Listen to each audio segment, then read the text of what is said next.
एक ऐसा राज्य है जहां इस राज्य की नसों में खून नहीं जातियां बहती हैं। ये एक जाति प्रधान राज्य है जहां पर जाति की राजनीति होती है और ये अभी से नहीं, पिछले 4 दशकों से आप देखेंगे तो उत्तर प्रदेश का इतिहास राजनीतिक तौर पर, सामाजिक तौर पर आपको जातियों में बटा हुआ मिलेगा। यहाँ जातियां प्रधान हैं।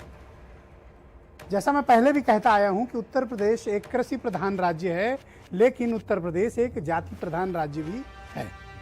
यहाँ जातियों के आधार पर ही चीजें बटती हैं, जातियों के आधार पर ही चीजें मिलती हैं। मेरिट बाद में है, जातियां पहले हैं। यहाँ चाहे राजनीतिक दल कितना भी ढोंग कर लें कि वो विकास का एजेंडा लेकर आए हैं, कार्यक्रम लेकर आए हैं, रोजगार लेकर आए हैं, आपकी दिशा दशा बदल देंगे, ये सब झूठ बातें हैं, छलावा है और असत्य है। मैं 22 साल में अपने पत्रकारिता के करियर में देखा हूं कि शायद ही ऐसा कोई राजनीतिक दल हो जिसके पास जाति का एजेंडा ना हो। सब जाति के एजेंडे से भरपूर हैं, लबरेज हैं और फुल हैं, यहाँ तक गले तक भरे हुए हैं। उनके हर काम में जाती है, उनकी हर बात में जाती है, उनके हर कदम में जाती है, उनके हर निर्णयों में जाती है। और ऐसा नहीं कि सिर्फ राजनीति में जातिवाद है, नौकरशाही में जातिवाद है, प्राइवेट जॉब्स में जातिवाद है, समाज में जातिवाद है, शिक्षा में जातिवाद है, उद्योगों में जातिवाद है, इंडस्ट्री में जातिवाद है, कॉरपोरेट्स में जातिवाद है। तो जातिवाद यहाँ का एक चलन है। तो आखिर ऐसा क्या कारण है कि जाति को लेकर एक पार्टी ने सर्वे कराया तो उस पर सरकार नाराज हो गई और कहा कि यह देशद्रोह है, देशद्रोह, राष्ट्रद्रोह, सेडिशन। एक बड़े बवाली नेता हैं आजकल उत्तर प्रदेश में बहुत सक्रिय, उनका नाम है संजय सिंह। सुल्तानपुर के रहने वाले हैं, आम आदमी पार्टी के राज्यसभा के सांसद हैं, आजकल उत्तर प्रदेश में बहुत ज़्यादा सक्रिय हैं। इनका ये कहना है कि उत्तर प्रदेश में जाति विशेष यानी ठाकुरों का राज है, ब्राह्मणों की हत्याएं हो रही हैं, दलित पिछड़ों का उत्पीड़न हो रहा है, ऐसा उनका मानना है। और इसको लेकर लगातार धरना प्रदर्शन, आंदोलन, गिरफ्तारियां, जो कुछ भी है। और पिछले 2 दिनों से राज्यसभा में इन्होंने खासा हंगामा खड़ा कर रखा है। इनसे उपसभापति, सभापति सब परेशान हैं। आज 20-30-32 सांसदों से चिट्ठी लिखवाकर उत्तर प्रदेश सरकार की इन्होंने शिकायत भी उपराष्ट्रपति यानी सभापति जो राज्यसभा के हैं उनसे किया और हस्तक्षेप की मांग की कि किसी माफिया के खिलाफ भी 13 मुकदमे 3 महीने में नहीं हुएंगे, लेकिन उनके खिलाफ हो गए हैं। संजय के खिलाफ मुकदमों का सिलसिला तब से शुरू हुआ जब उन्होंने एसटीएफ को, स्पेशल ठाकुर फोर्स, और उत्तर प्रदेश में ठाकुर राज वाली बात कही। फिर एक सर्वे कराया उन्होंने कि हर पार्टी की अलग अलग जातियों की प्राथमिकता है। वर्तमान सरकार पर उन्होंने ठाकुर राज का आरोप लगाया। तो क्या ये सही है? इसको लेकर उन्होंने एक सर्वे कराया। तो जब सर्वे कराया तो उसमें चौंकाने वाली बात आई, मोर देन 63% लोगों ने, ऐसा संजय कहते हैं, मैं नहीं कह रहा, ऐसा संजय सिंह कहते हैं कि 63% लोग ये मानते हैं कि ठाकुर राज है। अब असली बवाल उसके बाद शुरू हुआ।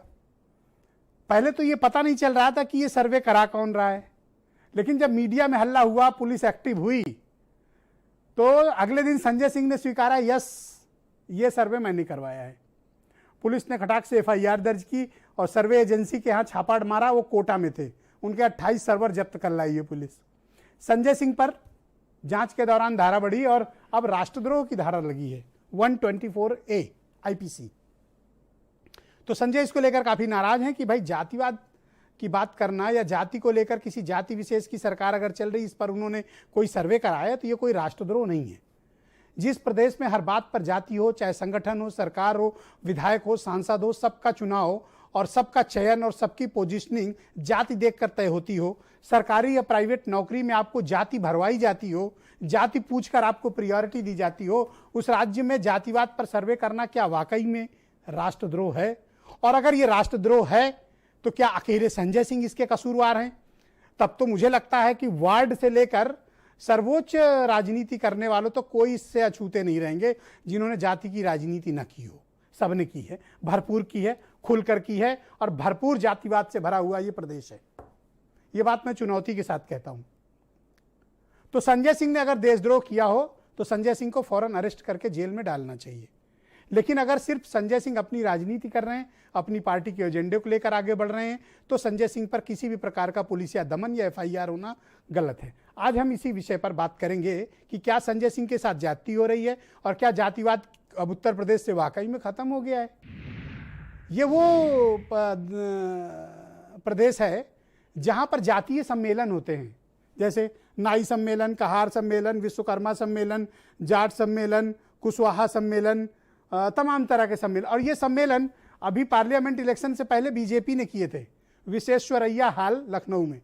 कोई ऐसी जाति बची नहीं थी जिसका सम्मेलन लखनऊ में न किया हो। यही काम समाजवादी पार्टी करती है। बीएसपी का तो बाकायदा भाईचारा कमेटी बनी, वो हर जाति की मीटिंग करते हैं। कोई जाति बची नहीं जिसकी वो मीटिंग न करते हो। तो ये सब घनघोर जातिवादी, तो क्या ये सब राष्ट्रद्रोही हैं या सिर्फ ये संजय सिंह का उत्पीड़न है, संजय सिंह की एंट्री रोकने की कोशिश है, या फिर ये कुछ और ही गेम है जिसको हम और आप समझ नहीं पा रहे हैं? कुछ बयान सुनिए। आज की डिबेट बड़ी दिलचस्प है। सरकार ने इस काबिल भी शायद मुझे नहीं छोड़ा है और हो सकता है कि 4 दिन बाद मैं जेल में दिखूं। देशद्रोह का मुकदमा लगा दिया मैडम, देशद्रोह का मुकदमा मैडम लगा दिया। क्या इस सदन में बैठने वाला सदस्य देशद्रोही है?